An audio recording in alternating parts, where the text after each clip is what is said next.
Welcome back to Australia Trains. In a one-off special, we're going to take a look at trains in Japan. Now for the first part of the video, we'll do just that, but the main premise of the video is to take a look at all the different features and aspects of the metro railways in Japan and how it helps foster such an efficient and safe railway network. It was amazing to see, despite being such a more populated country, that these trains held up just fine and the network did its job in moving passengers. And of course, it would be highly inappropriate to travel all the way to Japan and not take a look at the bullet train, something that we don't get the luxury of in Australia. So, to finish off at the end of the video, we'll take a little sneak peek and even a ride on the bullet trains, which are known as the Shinkansen. This one's going to be an action-packed one. Hope you enjoy the video. Coming from a railway fan perspective, one of my favourite things about these trains is you can watch the train from essentially right behind the driver, as between the driver's cab and the passenger saloon is simply just glass. You can get a beautiful look, essentially as if you were driving the train.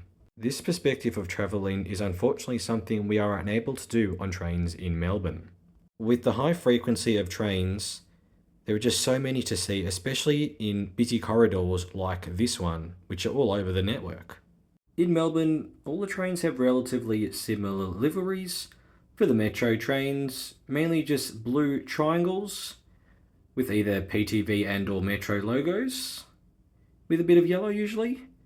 However, in Japan, to represent the different operators and lines, trains have many liveries. For instance, in this little run here between two stations, we'll see blue trains, yellow and green coloured train, another lime green train, all representing different lines across the network.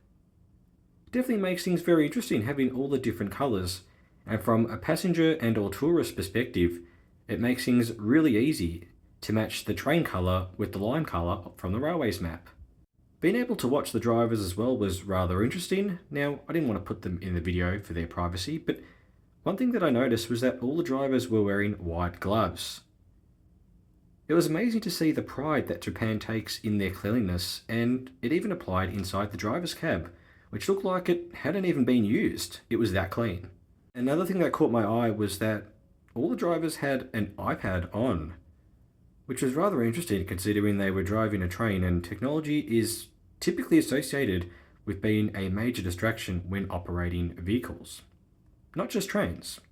Whilst there are a few examples in Melbourne, such as at Richmond or Camberwell junctions, most of Melbourne junctions are flat track. However, in Japan, most junctions are, as we see right here, where one line will go above or below the other one, allowing for seamless movement where one line won't affect another. To show the extent of how unique this is, I was randomly crossing a road one day and noticed that there were 3 lines of tracks that you could see from the crossing. You'd never get something like this in Melbourne. Oh, and yeah, mind the quality on this one. To finish off this section, we'll take a look at the interiors of the trains. Now, just like the outside with the different colouring, so did the interiors also have different colouring, also different layouts, I'm guessing from different generations of trains and whatnot, but they were definitely rather colourful. There were many handrails as they are designed primarily for standing, as well as a lot of advertising and various safety messages across the saloon. Whilst this was actually something trialled in Melbourne but was unfortunately not successful, trains in Japan have a few carriages that are actually double-decker carriages, with nicer seating. It almost looks like the inside of a plane if you didn't look outside through the windows. The length of these trains were much longer than what you would normally see in Melbourne, with the typical amount of carriages per train ranging from about 8 to 10, and some trains had specific reserved seating only in carriages. There were also women-only carriages, whereas in Melbourne you can pretty much just get on any carriage you want. Whilst the trains were cool, the thing that amazed me most about the network is how efficient it is. There were a number of factors that I noticed that would have helped play a part in this. Whilst it isn't law per se, there were many societal expectations and norms that helped for the seamless flow of travel around the stations and on platforms. There were many designated areas where people would have to go depending on where they were travelling to. For instance, if you were travelling on stairs, you either had to stay on the left or right side depending on the direction of travel. So people weren't having to walk around each other on the stairs. On the platforms themselves, there were designated areas for where you had to wait for your train, on either side of where the doors would arrive. Then everyone would allow people to disembark before boarding themselves. This stopped crowding all over the platform unnecessarily. Also, all these rules were followed, and there was no one actually there to enforce them, it was just societal norm. Next up, wayfinding. Despite not speaking Japanese, it was easy to get around stations. The simple logos on signage, as well as line colouring, made it pretty easy to get around. You could even check which station you wanted to go to on the platform before heading up or down, as each platform showed every station the train would stop on. I'm going to take a guess and say that transposals therefore weren't that common, as then that would be rather confusing if different trains ran throughout different platforms. One rather creative idea which would definitely be great for Melbourne is just before the train was ready to depart, a little music chime would play. Then the announcement would say doors are closing, doors would close, and train would depart. Different lines and stations had different music themes, but I thought this was a rather creative idea to know if you've still got another 5 to 10 seconds to board or wait for the next train. Here is an example of that.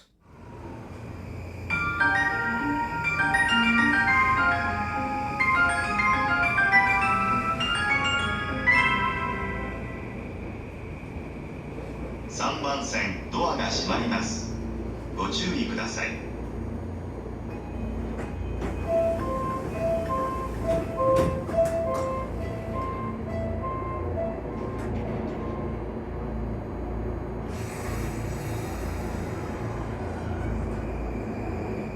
It was also helpful that each platform screen door had the correlating carriage number and door number for carriage, so you knew where was best to board depending on where you wanted to exit the train, and each also had the colouring of the line. Lastly, the size of these stations were quite massive. Some of them had dozens of exits. Many had 6+ platforms, with some stations having something like 15 to 25 platforms. They were just completely grand and way bigger than anything we have in Melbourne. But despite all this, they were kept very clean. There was no rubbish on the floor despite there being no bins around, or very few. Everyone touched on and touched off, despite there being no staff really manning the barriers per se. People remained fairly quiet at all times, not being a nuisance to anyone, and everyone just did their thing. No one delayed or affected anyone else's journey. Overall, this does speak to the cultural norms of Japan, something that is quite different to Melbourne, Australia. In saying that, there are definitely things that Melbourne could introduce that could definitely help passenger flow, wayfinding, and the overall running of trains. Passenger information displays, or PIDs for short, have been a staple on this channel and something we'll take a look at here in this video. Starting off with the platform displays, they were really useful as they not only had English and Japanese on them, but they also told you if a train was passing that was not scheduled to stop. Blocks. For your information, it is not possible to board this train. United Service train is passing. Please stand back behind the yellow boarding blocks. Whilst the displays are probably more simple than the ones you'd see in Melbourne, they had some of the same features, such as the live time, when the next few trains are scheduled, and their final destination. In addition, they also had live service running information, so if there were any disruptions on other lines, it would say so on the screen. Then when a train was soon to arrive, it would make it pretty clear that there was a train shortly expected, with some signage, and also announcements were made, namely the usual things you'd expect, what time and also what service is coming and its stopping conditions. These older style displays had some extra information, such as if the service had reserved seating, and also how long the trains were. In this case, they were 10 carriage trains. As you can see, the number 19 refers to track 19. At the stations, they weren't referred to as platforms, it was train arriving on track 19. Most trains had destination headboards which were rather colourful, and side destinations which had various information about what train it was, its stopping conditions, in both Japanese and English. They weren't actually flickering like this. I think it just had to do with the frame rate of the camera I was using. They displayed just fine. The internal passenger information displays had so much information on them. Let's take a listen to one of the announcements. 次は広尾です。この電車は北千住行きです。The next stop is Hirao H3. This train is bound for Kitasenju. To help with wayfinding, every station had a specific code, being 1 or 2 letters and then 2 numbers. In this case, the next station's code was H04. This just helped if you didn't speak Japanese, another way to find which station you wanted. The screens also showed the next few stations and how many minutes away you were from each of them, plus all the connecting services.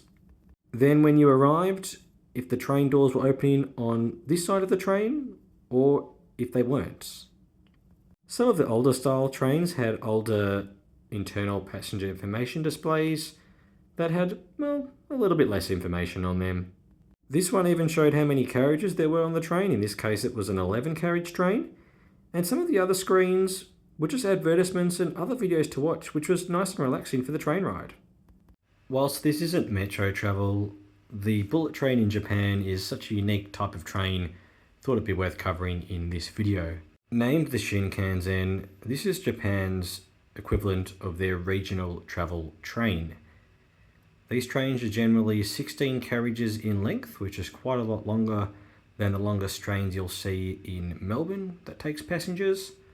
The Shinkansen trains can travel over 300 kilometres an hour, which is about double the maximum that you'll see V lines travel throughout Victoria. To give you an idea of how fast these trains can travel, it is approximately 320 kilometre drive from Southern Cross Station to Albury Station, and it will take about 3¼ hours if you wish to train there. In Japan, a fairly common route to travel is from Tokyo Station, the one we see here, all the way to Kyoto. This is about a 505 kilometre drive if you were to do it by road, and if you were to do it by train, the total time would be about 2¼ hours. So to compare these two trips, it takes roughly 1 hour less to cover approximately 200 extra kilometres of train travel, which is just staggering. Whilst a few of the carriages each service are unreserved, most carriages each service are reserve only. If you wish to take luggage with you, you must get a reserve only seat. And there is even a first class option, which is something that V-Line essentially got rid of as they started to phase out the loco hauled services. You think that's getting fast? Let's keep upping the ante a little bit. It is kind of hard to show how fast these trains can go, and this is probably the best way to do it, and that is whilst you're travelling, just look out the window, and it is just insane to believe that this is a train. What is even more remarkable is it's such a smooth ride. Even when you go over points, go through curves and whatnot, it hardly feels like the train's even moving. Whilst I didn't film too much as I just wanted to enjoy the ride, I did take a little bit, including some beautiful areas of the nature and more regional locations in Japan. Definitely much quieter and less developed than some of the busy cities like Tokyo. The train passing now is 16 carriages in length. Just keep that in mind and look how quickly it passes, literally about 3 seconds. To conclude here, I just wanted to say a few last things about the network in general. Firstly, it's amazing how well integrated this is in such a busy city, such as specific stations for attractions such as Nintendo World or Universal Studios, to the subways that go underneath, the bridges that go above. It's just such a well integrated railway line that doesn't look like it takes part of the land up, rather it is built within the confines of other development. Many stations had a whole nother level underground where there were shops, food places, and whatnot. It was like another city underground. Some stations had dozens of exits, which was such a smart use of land. And there was even a monorail as well. From adequate signage to the abundance of services that ran almost on time to the minute always, to the societal norms of people making sure that they stand on the left hand side of the escalator or stairs, to the acceptance that you must be quiet on trains, no eating or drinking on the metro trains, everyone touched on, and the overall orderly fashion of railway workers, travellers, and the station presentations themselves was something to absolutely admire. No doubt it isn't necessary for Melbourne to take on all of these ideas, but certainly some of these could help with the flow. Thank you so much for watching. Hope you enjoyed this little special type of video. Learned a thing or two about the railways in Japan, and I think we'll leave it at that. Cheers. 3番線ドアが閉まります。ご注意ください。